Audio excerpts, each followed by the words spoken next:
Hey everyone, welcome to another $1,000 strap search. I've got my $1,000 in singles here and I'm about to show you what I found. But before I do, let's talk about this week's tip. I just want to show you real quick some additions to my collection, okay? Let's start with here. Um, this is my $100 gold certificate from 1922. Well, at least when I get it, it's gonna go in this sleeve right here. Um, yeah, it's coming, but it'll go here. I just have to find one at the right price. Um, and then I've got this one here. This is going to be my $5 wood chopper. Um, yeah, I mean at least when I find one in my price range that that looks real good. I mean I've seen a bunch of them, but I want to get one that's like perfect. Um, do you see a problem with this collection? I can tell you all about all about a 1869 wood chopper rainbow. I can tell you all about a $100 1922 gold certificate. But if I don't have them, they're not part of my collection. My point is, maybe you do want an 1869 wood chopper. You want that rainbow. But you know the price is ridiculous for one that's in really good shape. Get the lower graded note. Get one. Doesn't matter the condition. Why doesn't it matter? Because at least you have the note. And this is not a collection. I can show you a bunch of notes that are all beat up. At least I have them. I can always upgrade them later on, but at least I have them. That's the point today. All notes are going to go up in value because there are always more collectors and there's always less notes. The older the note, the more likely it is to be in somebody's bookshelf that gets tossed out at some point, or if there's a house fire, the note gets destroyed. They aren't printing any more of those notes. So the supply is constantly going down, and there's always more people interested. So the demand is going up. That means the prices go up. So if you have a note that you're eyeballing that's $10,000 in mint, well, what's the not mint note going for? A reasonable price that we can all afford? A few hundred? Okay, so pay the few hundred and get the bad example, because at least you have an example. You can always upgrade. This, not a very cool collection. All right, that's my tip for this week. What do I have? Well, we are finally into the last group of notes from Vegas. It took me a while to get through them all, but here we go. We did it. Now, these are from the truly from the outskirts. These you had to take a car to get to. They're locals casinos is the best way to put it. These are all locals casinos, and because they're locals casinos, I had the highest hope for these. I figured anybody who goes through singles and puts stuff away, if they aren't 100% into the hobby, they are more likely to grab whatever they pulled out and saved and spend them at locals casinos. So let's see how I did. These come from South Point, Jerry's Nugget, Sam's Town, Arizona Charlie's, Boulder Station, the Palms, the Gold Coast, M Resorts, Silverton, and the Red Rock. So those are the places. And where did I put them? Here they are. All right, let's see what I got this week. Starting with a Where's George? Where's George note? This particular Where's George note, I should just put this up here so I can read it. Where's George note came from M Resorts, and it's also got a Loomis stamp on it. So that one will get logged right after this video. I found a high number. I mean, check out the serial number, 9599. Remember, they only go to 960000. So to find 9599, well, that's like finding a 4-digit number. And when you look at all the other nines that are on here, 5 of a kind for nines, no big deal there. But just because it's that high of a number, and this one I found at Gold Coast. This is an alternator, 45454640. So you have 4 as every other digit. Another alternator, 72797978.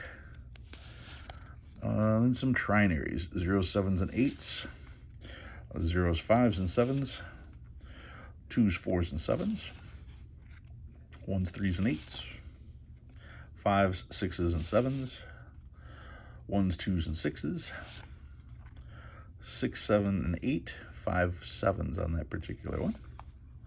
And quads, quad 1s, trying not to drop them, quad 4s, quad 8s, quad 9s, and some stars. Let's see, 2017 star note, little heavy on the inking, not a filled star, no extra money there. 2017 star, 2013 star, another 2013 star note. This one's pretty crisp.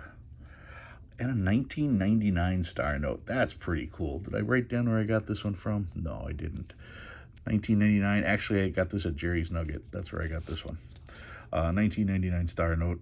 That's just cool. Finding that in circulation. For my years, I did find a 2021. This one was from Silverton. And then the rest of the older notes, 2003A in good shape. 2003A also pretty good. 2003A not so good.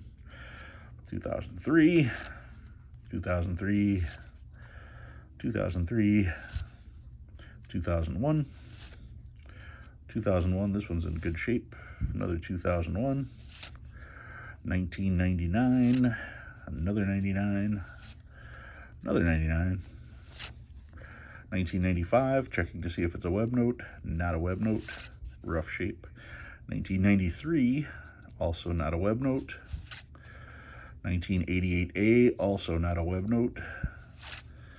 And then check it out. I have a radar. I found this radar. Where did this come from? This came from South Point. South Point was kind enough to give me a radar.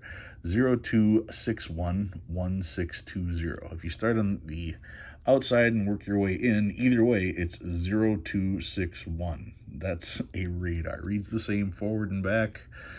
That's cool. That's a legitimate fancy serial number. Not like the trinaries and quads. Those are neat, but they're not legitimate fancy serial numbers. Much like a lot of the stuff you see on eBay that I point out, not legitimate. This is a legitimate fancy serial number.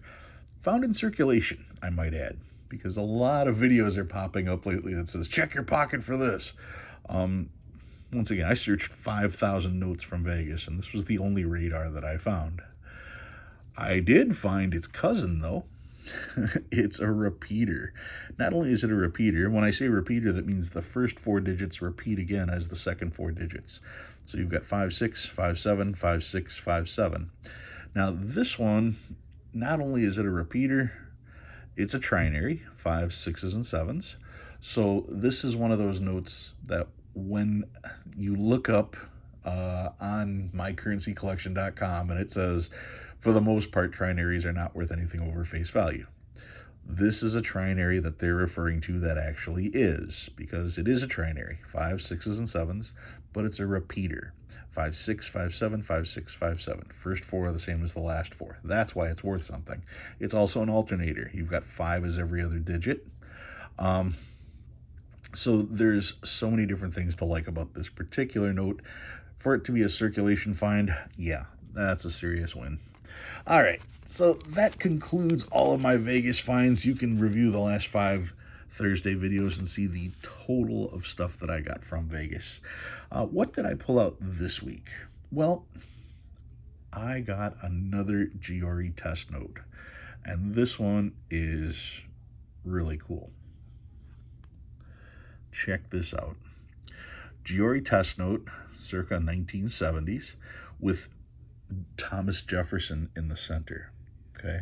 Now, I showed you guys the other one that I had. Here's the other one. You've got Lincoln, Washington, and Grant. This one has Lincoln, Jefferson, and Grant. The other thing is, you're going to see right here, mud brown front, black back is what it says, because it's two-sided. Okay. There's a lot of sunlight here, so it's very difficult to see. This almost looks gray, but we'll put it next to the green so you can see it is the black back Okay. Now, the fact that you've got Jefferson on this particular one makes it one of the ones that are much more, uh, much higher value, and that it's two-sided. Um, just awesome. It does say on the grade stains, and if I try to find the stains, I bet they'll stick out. Yeah, right over here, I think there's a little bit of, yeah, there we go. Now you can see right here on the bottom, stains right here on the bottom. There's stains on it. Still graded choice 63, or 63 choice uncirculated. Yes, it's got the stains, but it's the mud brown print with a black print on the back. And most of these were just one-sided, like I showed with this one earlier. There is nothing on the back of this one. So this is a twofer. Not only is it a twofer, it's a high-grade twofer with two different colors. The rarer of the two colors. The only thing that would make this worth anything more is if it actually had the serial number on it. Realistically, this is probably in the $600 to $800 range without a problem. Being two-sided, maybe more. It's just something that you don't see. Now, for those of you who aren't up to speed, the Giori test note, Giori came up with a printing press that allowed multiple color printing at the same time. So you wouldn't have to keep running different colors through different times. These were test notes that were done with actual plates from the BEP, which means that technically this is a counterfeit note. It was printed with BEP plates. On the stuff from the 1860s and 1870s, it says, oh, if you have a plate from the printing press, it's punishable by death.